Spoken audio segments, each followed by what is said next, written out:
పూర్వకాలంలో కళింగ దేశంలో మందరుడు అనే బ్రాహ్మణుడు ఉండేవాడు. ఏనాడు పూజ కాని, దైవాన్ని ధ్యానించడం కాని అటువంటివి చేసేవాడు అస్సలు ఎప్పుడు చెడు పనులు, చెడు అలవాట్లతో ఉండేవాడు. ఆయన భార్య మాత్రం చాలా మంచి ఆమె, ధర్మ మార్గంలో ఉంటూ భగవన్ నామస్మరణ చేస్తూ ఉండేది. భర్తనే దైవంగా భావిస్తూ ఉండేది. అయితే ఆయన కుటుంబం పోషించడం కోసం ఒక వ్యాపారం మొదలు పెడతాడు. ఈ వ్యాపారం నష్టం రావడం వల్ల చివరికి దారి దోపిడీ దొంగగా మారతాడు. ఒక బ్రాహ్మణుడు వెళ్తూ ఉంటే ధనంతో ఆ ధనాన్ని దోచుకొని ఆయనని చంపేస్తాడు. తర్వాత ఒక వేరే దొంగ వచ్చి ఈయనని దోచుకొని ఈయన్ని చంపేస్తాడు. తర్వాత పులి వచ్చి ఆయన్ని చంపబోతూ ఉన్నప్పుడు ఆయన వచ్చి పులితో యుద్ధం చేసి పులి ఆయన ఇద్దరు మరణిస్తారు. ఈ విధంగా అక్కడ అందరూ మరణిస్తారు. తర్వాత మందరుడు భార్య చాలా బాధపడుతూ ఏడుస్తూ ఎంతో బాధలో ఉంటుంది. ఒకసారి ఒక మహర్షి వాళ్ళ ఇంటికి వస్తాడు. ఆమె, స్వామి నాకు మోక్ష మార్గాన్ని చూపించమని అడుగుతుంది. తల్లి, ఈ రోజు కార్తీక మాసం, గుడికి వెళ్లి దీపారాధన చేసి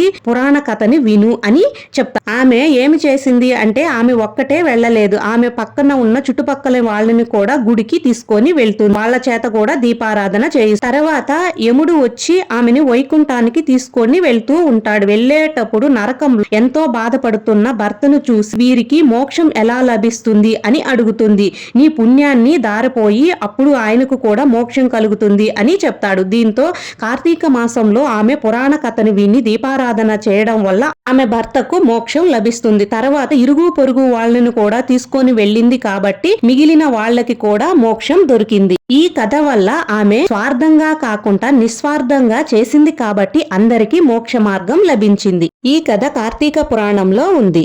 ఓం నమః శివాయ.